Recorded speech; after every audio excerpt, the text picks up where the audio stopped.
अपना आप ही देखते रहते थे। घर से आईना देखना बुरी बात नहीं, लेकिन सिर्फ अपना आप ही देखते रहना और हर वक्त देखते रहना, खुदा मुझे ऐसी खुदाई ना दे कि अपने सिवा कुछ दिखाई ना दे। ये भी कोई इतना ठीक मसला नहीं। आप गौर फरमाए, क्या अर्ज करना चाहता हूं आपकी खिदमत में मेरे अजीज।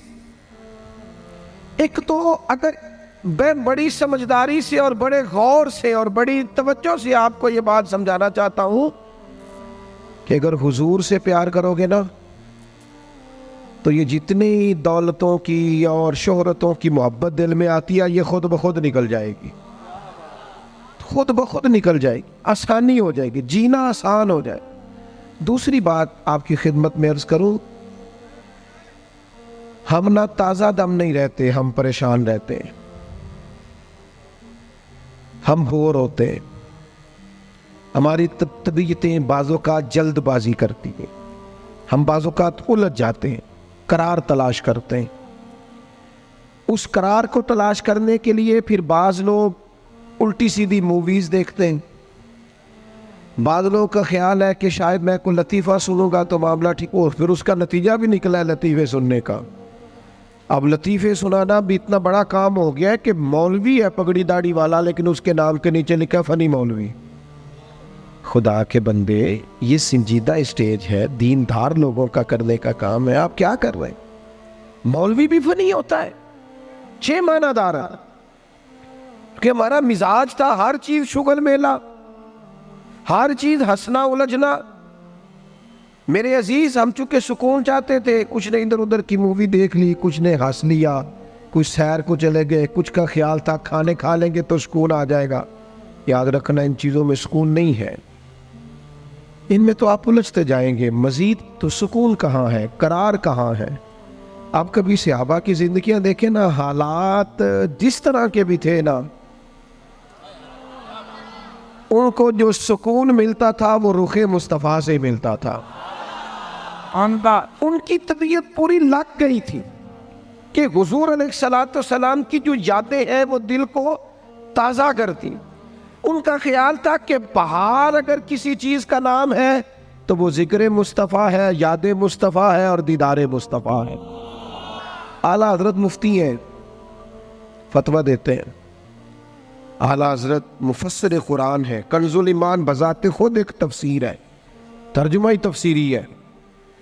आला हजरत मुहद्दिस हैं, वो जब अहादीस मुबारका का हवाला देते हैं तो यूँ लगता है कि जैसे बड़ी गहरी नज़र है इनकी, रावियाने हदीस पर भी, उसूल पर भी, और हाफजा भी मजबूत है हिफ्ज़े हदीस के लिहाज। सारी चीज़ें उनके पास थी, लेकिन वो पता क्या कहते थे? कहते थे ये जो मेरा दिल चमकदार है ना, और ये जो मेरी तबीयत हल्की फुल्की है, उसकी वजह ये है कि उनकी महक ने दिल के गुंचे खिला दिए। ये मैं नहीं आपको तकरीर सुना रहा, मैं तो जज्बात का इजहार कर रहा हूं। उनकी महक ने दिल के गुंचे खिला दिए हैं। तो क्यों गुंचे खिला दिए? कहते मेरे नबी का कमाल ये है कि वो जिस राह चल दिए हैं कूचे बसा दिए। वो जिस राह भी चल दिए हैं कूचे, हुजूर पर थोड़ा गुजर जाए तो काम हो जाता है। करार, सुकून, सारे दुख मिट जाएंगे अगर दिल हुजूर से लगा लोगे। अगर मोहब्बतों का मरकज रसूल पाक को बना लोगे। आप देखें ओहद के मैदान के अंदर काफिर ने एक बड़ी अजीब साजिश की मुसलमानों को परेशान करने के लिए। और तक भाई, आप लोगों की वजह से अगर इतने लोग तकलीफ में हैं तो आपको समझ जल्दी से बैठ जाए जी, जल्दी से जी, फैसला करने में इतनी देर, अल्लाह आपको सलामत रखे, बैठ जाए जी। अब आप खड़े हैं जनाब, आप भी बैठ जाए, अल्लाह आपको बरकत अता फरमाए। अच्छा, एक बंदा महफिल में खड़ा हो जाता है मोबाइल लेके, अल्लाह उन्हें समझना चाहिए कि बाकी सारे कुल भी है मोबाइल। खुदा के बंदे, आपकी वजह से इतने लोग पीछे अगर परेशान है तो आपको समझना चाहिए उस चीज़ को। अल्लाह ताला आप सबको हंसता और मुस्कुराता रखे। नबी पाक की ज़ात से जब आपकी कामिल वाबस्तगी हो जाएगी ना, तो हुजूर की ज़ाते वाला का प्यार, और प्यार लारों वाला नहीं होना चाहिए, खाली जल से महफिल में और माए का हाथ में आया तो इश्क का दावा तगड़ा, खाली इस तरह नहीं। तन्हाई में भी तू रोए हुजूर की बारगाह। एक महफिल में मैं एक दफ़ा हाजिर था तो एक नात का बच्चा मेरे पास आया कहने लगा जी मेरी सिफारिश कर दो, मैं भी हजूर दी बारगाह च हाज़री लवानी है। मैं क्या पुत्र तू घर जाके पढ़ लै, उत्थे भी हाज़री लग जाएगी कि 4000 बंदा चाहिए हाज़री लवाने लई। हुजूर की बारगाह में तो जहाँ बैठ के भी पढ़े हाज़री लग जाती है। इसके लिए क्या साज संवर के मजलिस ही फ़कत हो तो हाज़री लगती है? ये भी आला हाज़री है, पर वो तो वल्लाह वो सुन लेंगे और फरियाद को पहुँचेंगे हम। बस इतना तो हो, कोई फरियाद करे दिल से, तू बात तो दिल से कर। आपकी जब कामिल वाबस्तगी हुजूर से हो जाएगी ना, तो ये गुर्बतों का डर, ये परेशानियाँ, ये आजमाइशें, एक जगह रोना नहीं रोया हज़रत बिलाल ने कभी अपनी गरीबी का, एक जगह परेशान नहीं हुए कभी हज़रत सलमान फ़ारसी के मैं परदेसी हूँ, एक जगह भी कभी जनाब सुहैबी रोमी को तकलीफ़ नहीं हुई। क्यों भला? इसलिए कि हुजूर की मोहब्बत ऐसी दवा है जो हर बीमारी से शिफा अता कर देती। ओहद के मैदान में काफिरों ने एक चाल चली थी। उनको पता था कि कौन सी बात मुसलमानों को ज्यादा परेशान कर सकती है। उन्होंने एक अफवाह फैला दी थी कि माज़अल्लाह हुजूर को शहीद कर दिया गया। उसकी वजह से शदीद परेशान हुए सहाबा, और जंग के जो नतायज बरअक्स आए उसकी बड़ी वजह यह अफवाह भी बनी। अब सहाबा बड़े परेशान थे, हुजूर शहीद हो गए। कुछ लोग ना मैदान उहद से जब वापिस आ रहे थे ना, जंग खत्म होने के बाद, एक खातून जा रही थी मैदान जंग की जानिब। औरतें अपने मिजाज के लिहाज से कमज़ोर होती हैं कल्बी तौर पर, और बड़ी खूबसूरत बात लिखी है उलमा ने, कहते हैं औरत के दिल में दर्द ज़्यादा होता है ना, प्यार ज़्यादा होता है, और ये जो वो कमज़ोर वाक़या हुआ इसे ऐब ना समझो।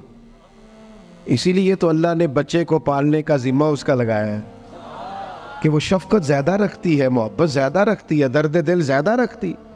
इसलिए जिस दर्द से वो बच्चे को पाल लेती है ना। मेरा बेटा एक दिन घर में कुछ पका हुआ था, उसकी अम्मा कहने लगी खाना खाओ, कहता है मैं नहीं खाना। ओदी अम्मा कहती मैं बड़ा जोर लाया, बड़ी मेहनत की, बड़ी गर्मी च पकाया, अज तो यही खाना पड़ा है। कहने लगा मैं नहीं खाना, मैं आराम से खाना खा रहा हूँ। अब वो माँ बेटा बहस कर रहे हैं। थोड़ी देर गुजर गई तो मैनू कहती तुसी क्यों नहीं बोलते? मैं क्या मैनू पता है किन्ने जितना है, थोड़ी देर बाद खलो जाओ, मैनू पता है किन्ने जितना है। वो बच्चा उठ के अंदर चला गया, कहने लगा मैं नहीं खाता, तुसी खाओ। वो फिर 5 मिनट लगे तो वो पकाना शुरू करता जो बच्चा कह रहे हैं। तो मैं क्या मैंने तो पता है ना नतीजा की है, तो इस बहस में जाने की ज़रूरत है। इसलिए कि माँ औलाद के सामने हमेशा ही हार जाती है। वो औलाद के सामने जीत सकती, वो नहीं जीत सकती ना। शफकत ऐसी है। औरतें मिजाज के लिहाज से अल्लाह ताला ने नरमी दी होती, इसको ऐब ना जाना जाए, ये अल्लाह ताला ने उन्हें वदियत की है चीज़। तो खातून जा रही है मैदान उहद की जानिब, वहां से सहाबा आ रहे। तो खातून पूछती है सहाबा से हुजूर का क्या हाल है? तो एक सहाबी अपने लहजे में गोया कहने लगे खबर मुश्किल है, पर तुझे सुनानी भी ज़रूरी है। इस जंग में तेरे भाई का इंतकाल हो गया है। बहन के लिए इससे बड़ी भी कोई खबर होगी कि भाई का इंतकाल हो गया? वो खातून ने ये खबर सुनी, इन्ना लिल्लाहि व इन्ना इलैहि राजिऊन पढ़ा, आगे गुजर गई।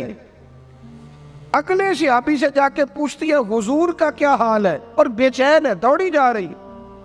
ये मेरी बात को समझे आप।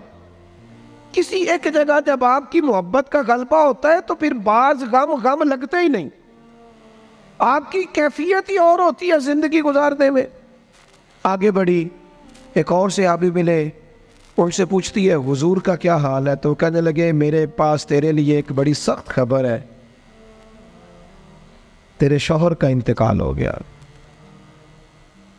उसने थोड़ी देर के लिए खामोशी इख्तियार की, अल्लाह की रज़ा पे राज़ी रहने के कलिमात अदा की और आगे बढ़ी। एक और शख्स से सवाल, ये ज़रा सोचते जाना, ये खबरें अगर अचानक मिले, भाई चला गया है, बाप चला गया है, इसको सोचना, अपने ऊपर तारी करना, खुदा ना करे ऐसा हो। पर जब खबर मिले तो कैफियत क्या होती है। वो खातून आगे बढ़ी तो एक शख्स और मिला, पूछती है ज़रा बताओ ना हुजूर का क्या हाल है? तो कहने लगे मेरे पास तेरे लिए खबर है कि तेरे वालिद भी इस जंग में शहीद हो गए। बेटियों का तो मेका ही बाप से होता है, माँ से होता है। वालिद चले गए, थोड़ी देर के लिए गर्दन झुकी, कलिमात अदा की, और फिर वे पूछती है सियाबी से, वालिद चले गए, भाई चले गए, शौहर चले गए, मुझे बताओ कि मेरे नबी पाक का क्या हाल है। तो सियाबी कहने लगे, अल्हम्दुलिल्लाह मैं ज़ियारत करके आया हूँ, रसूल पाक बिल्कुल ठीक है।